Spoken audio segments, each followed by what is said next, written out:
Selamat datang kembali di Tony FS. Bismillah, assalamualaikum. Kembali cerita dari tim Cerita Emak @Desi Prayoga 1 berdasarkan kisah nyata. Ketika ada hantu yang menceritakan tentang kronologi kematiannya, gimana perasaanmu? Cerita ini dari Jeff Kurnia, kru dari Cerita Emak. Dan sebelum Tony FS membacakannya untuk teman-teman, saya harus berdoa dulu. Di kalimatin hitam, mati min syarri ma khalaq. Bismillahirrahmanirrahim. Ma'asmi syafil ardi wala fis sama wa huwas sami'un alim. Allahumma shalli ala Muhammad. Ini dia selengkapnya.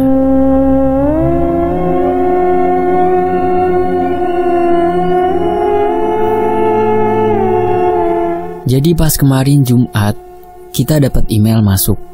Tidak ada subjek, tapi di situ tertulis kalau cerita ini dari Mariska, Jawa Tengah. Jawa Tengahnya di mana juga tidak disebutkan. Aku iseng baca ceritanya. Ternyata ceritanya cukup ironis dan pantas untuk kita jadikan thread. Tapi berhubung saat itu aku lagi capek banget karena banyak kegiatan, jadi ceritanya aku oper ke Jeff. Kalian paham kan? Jika cerita yang masuk ke kita harus di cross check dulu sebelum ditulis. Maka dari itu, aku putuskan biar Jeff aja yang cross check cerita ini dengan menghubungi narasumber melalui nomor telepon yang tercantum. Jeff setuju dan okelah, sekarang kita masuk ke ceritanya. Setelah kita serah terima, Jeff baru menghubungi narasumber Sabtu paginya. Kebetulan dia free hari itu. Jeff cerita, dia menghubungi narasumber awalnya by chat WhatsApp, tapi ketika Jeff izin untuk video call, narasumber menolak dan minta by call biasa aja. Alasannya narasumber tidak pede video call dengan orang yang tidak dia kenal. Okelah, Jeff maklumi, apalagi narasumber perempuan dan Jeff laki-laki. Jadi wajar, tidak ada yang aneh selama Jeff melakukan panggilan dengan narasumber dan semua berjalan baik-baik saja. Sekarang aku ajak kalian ke cerita yang disampaikan narasumber by call dengan Jeff. Awalnya, beliau memperkenalkan dirinya dengan nama Mariska dan asalnya dari Jawa Tengah. Jeff berusaha mengulik tempat Jawa Tengahnya itu di mana, tapi Mariska tetap kekeh tidak mau bilang. Jadi Jeff pun tidak bisa berbuat banyak dan mengikuti alurnya Mariska. For your information, selama kita konfirmasi cerita dengan narasumber, selalu by video call. Jadi baru kali ini by call biasa saja, sehingga kita tidak bisa mendeskripsikan seperti apa sosok Mariska ini. Yang bisa Jeff sampaikan, suara Mariska ini sangat lembut sekali. Bahkan sampai ada suatu part Jeff harus bertanya berkali-kali agar Mariska bisa memperkeras suaranya. Di sini Mariska menceritakan seseorang yang bernama Viana. Mariska bilang bahwa Viana ini adalah teman baiknya sejak duduk di bangku SMA. Di mana ceritanya Viana meninggal di tahun 2019 silam. Jasadnya dibuang di tengah kebun cabai milik orang tuanya sendiri. Innalillahi. Viana ditemukan dengan luka tusuk di bagian dada yang sampai merobek paru-parunya dan mohon maaf, vaginanya robek sampai ke dubur. Ya Allah, astagfirullah. Besar kemungkinan Viana dilecehkan, diperkosa hingga dibunuh. Saat meninggal usia Viana baru menginjak 20 tahun. Aku minta kalian ingat-ingat part ini baik-baik ya. Saya ulangi. Viana ditemukan dengan luka tusuk di bagian dada yang sampai merobek paru-parunya. Aduh, gak tega ngelanjutin. Pokoknya teman-teman ingat-ingat part ini ya. Kita lanjut. Menurut penuturan Mariska kepada Jeff, Viana ini sebelum ditemukan meninggal, dia sempat terlihat pergi dengan pacarnya, sebut saja Anthony. Orang tua Viana tidak menaruh perasaan apa-apa ketika Viana izin pergi. Mariska juga bilang, Viana ini tipe anak yang sedikit bandel dan susah diatur. Meski begitu, Viana ini termasuk anak yang pintar di sekolah dan senang menolong orang yang kesusahan. Sehingga kematiannya saat itu banyak menyisakan duka di hati keluarga, teman-temannya, dan orang-orang yang pernah dia tolong. Selain itu, Viana terkenal anak paling cantik di daerahnya. Backstory, Viana meminta izin kepada orang tuanya untuk pergi bersama Anthony ke tempat ulang tahun temannya. Berangkatlah Viana dan Anthony dengan naik sepeda motor sekitar pukul 5 sore. Orang tua Viana sempat bilang, jam 9 malam harus sudah sampai rumah. Dan Viana pun mengangguk dengan kata setuju. Tapi Sejak saat itu, orang tua Viana tidak melihat lagi wajah anaknya. Bahkan sejak pukul 9 malam sampai bertemu pagi hari, bapak Viana yang menunggu di depan rumah tidak berkunjung mendapati anaknya pulang ke rumah. Bisa bayangin kan jika anak perempuan kalian satu-satunya tidak ada di rumah dan tidak ada kabar gimana. Mariska cerita jika Viana ini anak bontot dari 5 bersaudara dan dia perempuan satu-satunya, sedangkan keempat kakaknya laki-laki semua. Bukan berarti dia dimanja karena anak cewek satu-satunya. Justru didikan orang tua Viana bisa dibilang cukup ketat kepadanya. Keesokan harinya, kakak pertama Viana dan bapaknya mencoba ke kantor polisi untuk membuat laporan karena mereka paham Viana tidak pernah sampai tidak pulang ke rumah. Biasanya dia selalu pulang meski telat, tapi polisi menyuruh mereka untuk menunggu 1 kali 24 jam, baru nanti mereka tindak lanjuti. Dengan sedikit perasaan kecewa, abang dan bapaknya Viana keluar dari kantor polisi lalu lanjut ke rumah Anthony. Barangkali Viana ada di sana. Tapi sesampainya mereka di rumah Anthony, ternyata Anthony tidak ada di rumah. Pikir abang Viana, mereka sedang liburan di Bukit Bintang. Kenapa abang Viana bisa bilang begitu? Karena tidak sengaja abangnya pernah mendengar Viana telepon dengan Anthony bahwa dia akan datang berpesta ulang tahun Bella, teman Viana, yang rencananya diadakan di Bukit Bintang, dan dia minta diantar Anthony untuk pergi ke sana. Mendengar hal itu, bapak Viana sedikit bernafas lega, dengan harapan semoga memang benar begitu adanya. Lalu mereka pun balik ke rumah. Jam terus berputar, tapi Viana masih belum saja pulang ke rumah. Sampai hari kedua, Viana masih belum memberi kabar apapun kepada keluarganya yang cemas menunggu kepulangannya. Bapaknya sudah tidak bisa menahan diri. Malam di hari kedua itu, bapaknya juga kembali ke kantor polisi untuk membuat laporan kedua kalinya. Karena ini sudah lebih dari 1 kali 24 jam. Polisi pun setuju untuk membantu pencarian Viana. Yang mereka lakukan pertama kali adalah mengunjungi rumah Anthony. Sesampainya mereka di rumah Anthony, mereka disambut dengan ibu Anthony. Mereka kaget karena ternyata Anthony sudah ada di rumah. Lantas kemana Viana? Sabar. Menurut keterangan Anthony, mereka memang pergi ke Bukit Bintang untuk datang ke perayaan ulang tahun Bella dan menginap semalam di sana. Lalu keesokan harinya, Anthony dan Viana memutuskan untuk pulang. Tapi di tengah jalan yang belum terlalu jauh dari Bukit Bintang, Viana malah minta turun. Katanya dia ada perlu ke rumah temannya. Di sini ada yang janggal.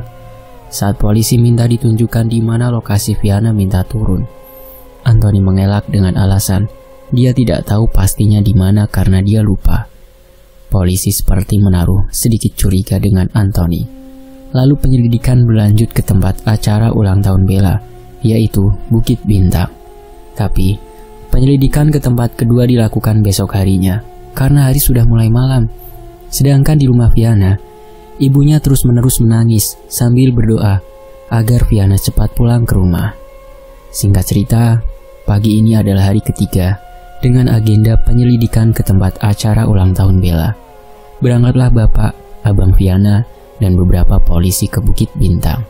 Setibanya di sana, mereka mencari info di orang-orang sekitar sampai pada akhirnya mereka diarahkan ke seorang perempuan berusia sekitar 35 tahunan, dan perempuan itu yang tempatnya disewa untuk acara ulang tahun Bella. Panggil saja dengan nama Mbak Endang. Mbak Endang membenarkan bahwa pada tanggal tersebut tempatnya disewa oleh seorang anak muda cewek bernama Bella, dan akan ada acara pesta ulang tahunnya yang ke-20 tahun. Mbak Endang juga menyerahkan buku tamu undangan. Akan tetapi, ketika polisi mengecek dengan teliti, di situ tidak tertulis nama Viana dan Anthony. Ya, tidak ada nama mereka tercantum di buku tamu undangan.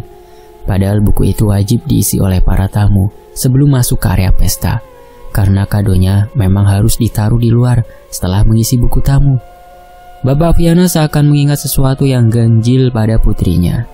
Jika memang Viana ingin menghadiri acara pesta ulang tahun temannya, apalagi ini ulang tahun Bella, karena Bella ini adalah satu-satunya teman dekatnya. Perlu diingat ya, yang part ini juga diingat. Kapan malam itu Viana nampak tidak membawa kado apa-apa, malah pergi dengan tangan kosong, seakan enggak pergi jauh. Karena tas kecilnya yang selalu dia bawa kemana-mana juga ditinggal di rumah. Viana hanya pergi dengan membawa helm milik kakak iparnya, istri abangnya nomor 3. Hati Bapak Viana saat itu benar-benar hancur. Beliau tidak bisa berkata apa-apa lagi, kata Mariska. Polisi pun langsung bertindak cepat dalam kasus ini. Dengan membawa alamat dan nomor telepon Bella, polisi pun langsung pergi ke rumah Bella untuk bertanya-tanya lebih jauh. Mereka pun sampai di rumah Bella dan ternyata Bella sudah menyambut di depan rumah dengan mamahnya. Karena sebelumnya, Bella sudah dihubungi oleh salah satu polisi mengenai kedatangan mereka ke rumahnya Bella. Bella yang melihat Bapak Viana berada di tengah-tengah gerombolan polisi ini pun langsung mencium tangannya. Bella kebingungan dengan kedatangan mereka. Tapi setelah mendengar penjelasan polisi, Bella jauh-jauh lebih kaget. Karena kata Bella, di saat pesta ulang tahunnya saja, Viana tidak datang. Bella sempat mencoba menghubungi Viana. Awalnya diangkat, dan terdengar Viana seperti sedang bertengkar adu mulut dengan laki-laki, lalu telepon mati. Ketika Bella menghubungi untuk kedua kalinya, nomor Viana sudah tidak bisa dihubungi lagi. Bahkan sampai acara selesai, Viana masih tidak ada kabar, katanya. Polisi curiga, jangan-jangan yang dimaksud Bella laki-laki itu adalah Anthony. Tapi ketika polisi bertanya pada Bella apa kenal Anthony, Bella menjawab bahwa dia tidak kenal dengan Anthony. Tapi Viana pernah bercerita padanya kalau Viana sedang dekat dengan cowok. Tapi sayangnya, cowok itu agak posesif dan cemburuan. Selebihnya Bella tidak bisa menjelaskan, karena dia hanya mendengar cerita Viana seputar cowoknya hanya segitu saja. Setelah dirasa keterangan dari Bella sudah cukup, mereka memutuskan untuk pergi melanjutkan penyelidikan. Sebelum pergi, salah satu polisi berpesan pada Bella, jika mendengar berita seputar Viana atau Anthony, Bella diminta agar segera menghubungi polisi. Lalu mereka pun pergi menjauh dari rumah Bella. Di tengah perjalanan, Bapak Viana meminta polisi untuk menyelidiki Anthony sekali lagi, karena firasatnya curiga melihat gelagat Anthony. Jeff juga merasakan kewajaran saat itu. Ya, karena namanya orang tua, apalagi bapak dan Viana anak cewek satu-satunya, jadi bisa jadi ikatan di antara keduanya dekat sekali. Pihak polisi pun setuju, dan tibalah mereka di rumah Anthony setelah melewati beberapa jam perjalanan. Kebetulan Anthony sedang berada di luar rumahnya sambil mencuci motornya. Melihat polisi dari kejauhan, Anthony sempat ingin kabur, tapi secepat mungkin polisi segera amankan sehingga dia tidak bisa kabur. Salah satu polisi ada yang iseng melihat-lihat motor milik Anthony yang baru saja dicuci. Polisi melihat ada seperti cap sesuatu di jok motor sebelah kirinya. Pikir polisi itu dia sedang cuci motor, tapi kenapa noda seperti ini? Tidak sekalian dia bersihkan. Pas polisi itu iseng mengelap noda itu dengan kain yang berada di bawah motor Anthony, betapa kagetnya polisi melihat noda itu. Ternyata itu noda darah yang mengering. Polisi ini langsung berteriak memanggil rekannya yang lain. Di lain sisi, Abang Viana mendapat telepon dari istrinya yang di rumah bahwa Viana sudah ketemu. Ada seseorang yang menaruh seperti bed cover besar, panjang, di tengah-tengah kebun cabai milik orang tuanya. Pas mereka buka, ternyata itu adalah jasad Viana yang sudah terbujur kaku, dengan baju di bagian dada yang berlumuran darah, dan Viana ditemukan tanpa menggunakan celana dalam maupun celana luar. Mendengar hal itu, semua orang bergegas ke rumah Viana. Ada satu orang polisi yang pergi dengan motor Anthony, dan Anthony yang duduk di depan motor dengan tangan di borgol. Motornya ini motor metik ya. Setibanya di sana, terlihat TKP-nya sudah mulai ramai banyak orang, dan ibu Viana yang nangis histeris sampai pingsan berkali-kali. Polisi sangat menyesalkan kondisi TKP yang sudah dipadati banyak orang, sehingga sulit untuk mendeteksi arah langkah pelaku. Polisi segera menelpon anggotanya yang lain dan ambulan. Sebagian polisi mengamankan jasad Viana. Berselang beberapa menit, tim ambulan datang ke lokasi. Tim medis langsung membawa jasad Viana ke rumah sakit untuk diotopsi. Sedangkan tak lama selanjutnya datang tim dari kepolisian.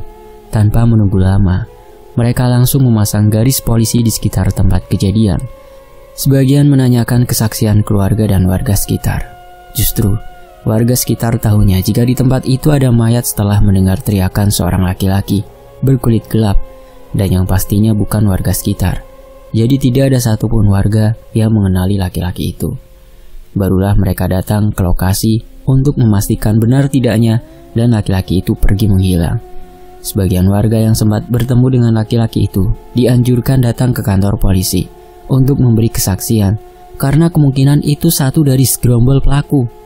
Karena menurut kesaksian Mbak Tiara, istri Abang Viana yang pertama, setidaknya ada 5 orang yang menaruh jasad Viana ke dalam kebun. Di lain sisi polisi masih bingung apa Anthony ada kaitannya dengan laki-laki itu, tapi Anthony tetap dibawa ke kantor polisi. Setelah ditekan oleh pihak polisi, Anthony pun mengaku dia sempat bertengkar dengan Viana pas perjalanan menuju ke Bukit Bintang. Dia sempat memukul wajah Viana sampai hidung Viana mengeluarkan darah dan menetes di motornya. Makanya hari itu mencuci motor. Tapi setelah kejadian itu Viana lari gitu aja menjauhi dia.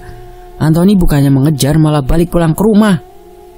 Prediksi polisi kemungkinan setelah pergi dari Anthony, Viana menghubungi dan bertemu dengan seseorang yang dia kenal. Karena tidak mungkin jika pelaku tidak kenal Viana, tapi dia tahu di mana rumah Viana. Soalnya Viana pergi tanpa membawa tas juga dompetnya. Berarti Viana pergi tanpa membawa identitas dirinya satupun. Hanya handphone yang selalu dia bawa kemana-mana. Bahkan uang saja tidak dia bawa. Tapi Anthony tetap dipenjara dengan kasus kekerasan secara fisik yang mengakibatkan seseorang cedera. Di samping itu polisi masih gencar mencari pelaku utamanya. Kita beralih ke jenazah Viana. Setelah diotopsi ternyata Viana mengalami luka robek di paru-parunya dan luka robek di, vagina sampai duburnya. Jadi kesimpulan dari tim forensik, Viana sebelum dibunuh kemungkinan dilecehkan dan diperkosa terlebih dahulu. Dirasa sudah cukup, jasad Viana dimandikan dan dikafani lalu diberikan kepada pihak keluarga untuk disolatkan dan dimakamkan. Hari demi hari berlalu, pelaku masih belum juga ditemukan. Sampai tepatnya 9 bulan setelah pemakaman Viana, Anthony dibebaskan dari penjara, tapi masih harus wajib lapor. Tapi sayang 1000 sayang, pelaku pembunuhannya masih belum juga terkuak.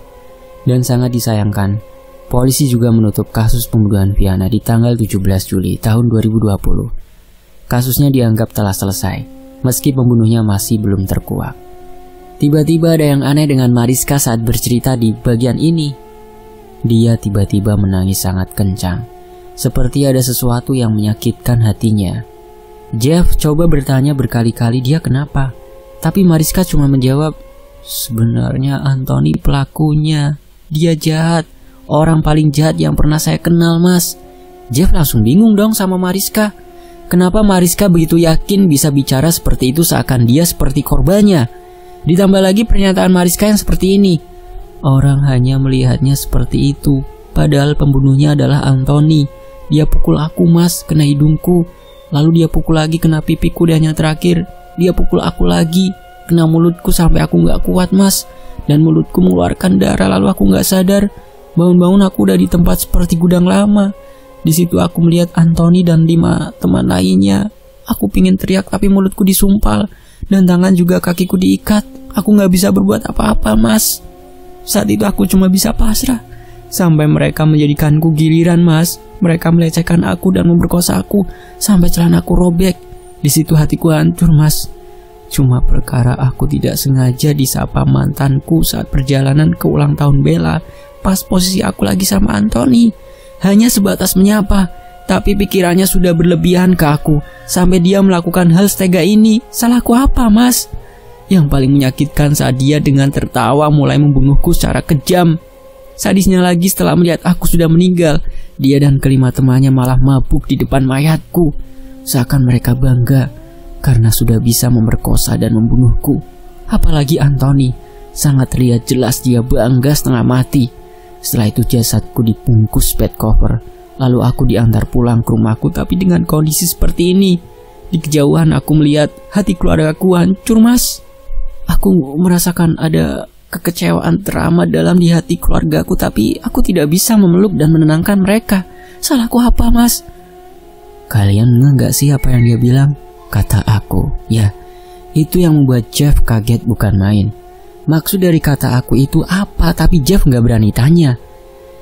Jeff cerita saat itu, suasana di kamarnya mendadak jadi hening banget. Entah kenapa, sedangkan Mariska masih menangis di balik telepon. Karena Jeff penasaran dengan cerita dia, Jeff memberanikan diri untuk bertanya, apa ada orang yang bertanggung jawab atas cerita ini? Atau setidaknya ada yang tahu tentang peristiwa ini?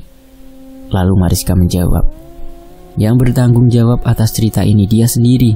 Tapi jika Jeff tidak percaya, Mariska memberikan 2 nomor telepon. Satunya nomor telepon Bapak Dayat Haryadi dan satunya lagi bernama Ibu Rodiah Khasana. Entah penulisan namanya benar atau salah, mohon koreksi. Setelah memberikan 2 nomor telepon itu, Mariska hanya mengucapkan terima kasih lalu menutup teleponnya. Bersamaan dengan itu sekujur bulu kuduk Jeff mendadak berdiri merinding, seperti ada angin yang meniup tengkuk leher belakangnya. Karena Jeff masih penasaran dan dia tidak mungkin store cerita ke aku. Yang ada tidak akan aku terima juga, karena kesannya emang ceritanya seperti karangan gak sih? Jujur pas aku dengar cerita ini dari Jeff, malah aku ketawa ngakak. Jahat banget sih aku. Ya akhirnya Jeff pun mencoba menghubungi 2 nomor itu. Pertama kali yang dihubungi Jeff adalah Bapak Dayat Haryadi. Sempat 3 kali panggilan tak terjawab, sampai akhirnya panggilan keempat terdengar dari balik telepon suara bapak-bapak. Jeff langsung bertanya, apa benar ini dengan Bapak Dayat Haryadi? Dan bapak-bapak itu mengiyakan bahwa dirinya benar Bapak Dayat Haryadi. Setelah itu Jeff ditanya ada keperluan apa. Pas Jeff coba jelasin keperluannya apa, Bapak Dayat ini seperti kayak kasih respon kaget gitu, sambil teriak berkali-kali bahwa itu tidak mungkin, karena Mariska sudah meninggal. Jadi nggak mungkin kalau bisa telepon dan cerita tentang kematiannya sendiri. Jeff langsung bingung banget, bingung yang super bingung. Pas Jeff tanya soal siapa itu Viana, Bapak Dayat bilang, Mas, Mariska itu ya Viana. Nama lengkap Viana yaitu Mariska Viana Haryadi.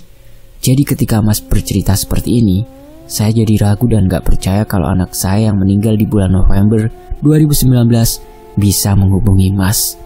Lalu Jeff lanjut tanya, lantas Ibu Rodiah Khasana itu siapa ya Pak? Karena Mariska ini memberikan saya 2 nomor telepon itu. Makanya kita telepon untuk mengecek apa benar cerita itu nyata. Dan ini yang membuat Jeff sejak minggu kemarin demam sampai sekarang nih. Di tanggal 19 Januari 2021 ya, ini ya nulisnya ya. Pas Bapak Dayat menjelaskan bahwa Ibu Rodiah Khasana adalah istrinya, Jeff langsung gak bisa ngomong apa-apa. Saat Jeff ingin menutup telepon, dia dicegah sama seorang laki-laki yang mengaku bernama Wisnu, kakak keduanya Mariska atau Viana itu. Dia mencoba meminta Jeff untuk menceritakan secara detail. Jeff selesai cerita yang super detail, giliran pihak mereka yang dibuat kaget. Bagaimana bisa kita orang awam dapat email seperti itu? Padahal menurut pihak keluarga, mereka tidak pernah mengekspos tentang pembunuhan Viana ke medsos manapun. Jadi logikanya kita nggak akan tahu kalau kita nggak diberitahu. Pas setelah Jeff komunikasi dengan keluarga Mariska atau Viana ini, Jeff telepon tim emak atau di sini Kak Desi ya. Dia nangis-nangis. Secara Jeff itu kan orangnya nggak pernah nangis, tapi tiba-tiba nangis histeris kayak gitu, minta dijemput di rumahnya. Bahkan dia bilang kalau dia nggak berani masuk rumahnya sendiri. Akhirnya aku suruh Dimas untuk jemput Jeff dan ajak ke kosan dia. Dan epicnya lagi, minggu pagi aku ditelepon pihak kepolisian sektor W, Yogyakarta. Kalau ada yang tahu tolong jadi konsumsi pribadi aja ya daerahnya ya. Mereka menanggapi adanya laporan dari pihak keluarga karena berhubungan akun cerita emak adalah tanggung jawabku. Jadi di sini aku yang bertanggung jawab lebih banyak atas apa yang sudah terjadi. Di mana pihak polisi meminta bukti email masuk, lalu kita foto dan kirim ke mereka. Sebenarnya kita disuruh ke sana, tapi aku masih paranoid sama virus yang sedang mewabah saat itu. Jadi aku meminta untuk pertemuan melalui Zoom saja. Alhamdulillahnya mereka setuju. Jadi Senin pagi kemarin kita semua video call lewat Zoom sama pihak kepolisian sektor W. Jujur aja ya, tim cerita emak deg-degan parah. Belum lagi harus ngurus Jeff yang lagi sakit demam karena efek traumanya nggak kelar-kelar. Dan sekarang malah ketambahan berurusan sama polisi. Email itu setelah dicek dengan polisi, lokasinya ada di daerah dekat dengan pasar Bringharjo. Kemungkinan harusnya ini tadi polisi melakukan penyelidikan ke sana. Ini kita juga sedang menunggu update dari pihak kepolisian dan nomor telepon yang dipakai oleh Mariska ternyata ini tidak terdaftar di sistem operator. Wallahu alam, jujur nih aku sedikit deg-degan banget. Ini kita juga sambil komunikasian dengan keluarga Mariska atau Yana. Sebelum aku menulis cerita ini, aku juga sudah minta izin ke Mas Wisnu, kakak keduanya Mariska atau Yana. Katanya silahkan, tapi mereka meminta untuk lokasi rumahnya dirahasiakan. Kalau hanya inisial saja katanya nggak apa-apa, dan penulisannya mereka minta tolong untuk tidak ditambahkan aneh-aneh, jadi harus sesuai.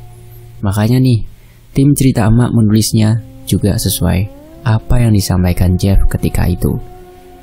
Sambil aku meminta doanya untuk kesembuhan Jeff, agar dia bisa segera pulih dan kembali melakukan aktivitasnya seperti sedia kala. Dan tim emak atas nama pribadi dan mewakili tim juga memohon doanya agar kasus ini segera selesai. Jika memang benar yang disampaikan penelpon yang mengaku sebagai Mariska ini benar, semoga semua pelakunya segera tertangkap dan diberi hukuman yang setimpal. Amin. Karena polisi yakin kemungkinan penelpon ini ada kaitannya dengan kematian Mariska atau Yana, cuma dia takut untuk bercerita. Makanya dia melakukan ini dengan harapan mungkin kasus kematian Mariska atau Yana ini diusut sampai tuntas, tanpa meninggalkan beribu pertanyaan yang mengganjal di benak keluarga. Insya Allah kita akan terus update tentang treat ini setelah mendapat laporan dari pihak polisi setempat. Untuk sementara, kita fokus dulu dengan kesehatan Jeff yang masih di rumah sakit. Dan kata mamanya, besok hasil lab Jeff keluar. Jika hasilnya baik, lusa Jeff sudah bisa pulang ke rumah. Amin. Terima kasih ya yang sudah menyimak kisah ini di sini. Pesan intinya, dimanapun kalian berada, selalu berhati-hati ya, karena kita nggak tahu kejahatan bisa menimpa kita kapanpun dan dimanapun.